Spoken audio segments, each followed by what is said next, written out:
Hello, everyone. I'm Kerstin Carlson. I'm a professor in the politics department, and I'm coming to you virtually from in front of the European Union Parliament building.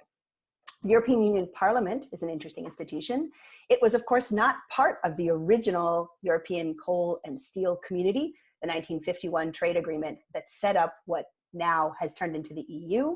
That was just a trade agreement between 6 member states to share trade prices in a few raw materials that were necessary for redeveloping Europe. And from that trade agreement, we here in Europe, created something which looks a lot like a federal state. So in the summer, I teach a course called the European Union and its Discontents, and we look at a series of things that happened in the creation, the construction, some would say the development, the evolution, the perfection of the European Union, and also why these things happened, what it was that member states were seeking to do, what their goals were, and what policy alternatives they came up with. So that's our regular summer course.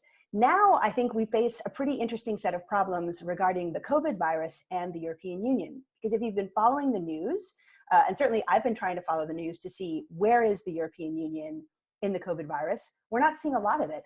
And it doesn't make a ton of sense that the European Union wouldn't be here. The European Union is organized at a European-wide level. It has access to cash. It makes quick policy decisions. It has a precedential history of helping in dangerous times. So after the 2008 financial crisis, it's actually a European Union institution, the European Central Bank, that saved the euro. And it did so by making a really interesting and innovative, a bold, and some said at the time, potentially illegal interpretation of European law, but it did this, it saved the euro. So we have some examples of the European Union acting quite aggressively to benefit Europe.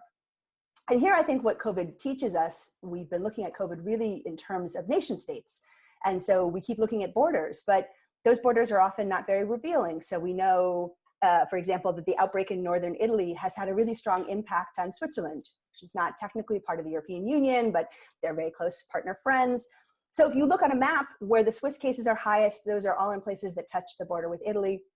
So if we started looking at the cases country by country, it would be probably more impactful to understand the cluster in northern Italy and southern Switzerland than it is to think about these in country terms. And really the EU is really good at things like that. So in thinking about what this crisis means for the EU, I'm really struck by the ways in which nation states have jumped to the fore, and that can potentially be threatening to the EU. So on the thought that there might be some of you who are interested in considering not just what the numbers stand for or reading the news as it comes in, but maybe who are hungering for some of the political considerations, I've put a link in the PowerPoint that's included with this presentation to the European Union website, where the European Union is trying to do its own PR and talk about what it's doing, and indeed it is producing money. The European Union, one could imagine, could also be very helpful in generating, they're speaking about help for business, but potentially also help for hospitals. So in places where particular materials are lacking. So all of those are things that the EU could do. And there's also some links to some Guardian articles for people on different sides of the fence, people who are frustrated that the EU is really faltering here, that it's not doing what it could do, and others who are talking about the power of the EU. So feel free to read those. And then finally, the last 2 slides of the PowerPoint ask you to consider, or invite you to consider, other political theorists. So this is a time of politics. This is a time when we can think differently politically.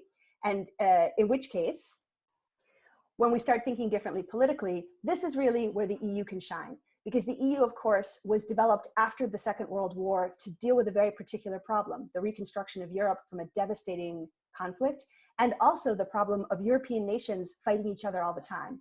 So the European Union is actually developed from a crisis. And at this point in time, we need to ask ourselves, will this crisis help the EU or will it possibly hinder it?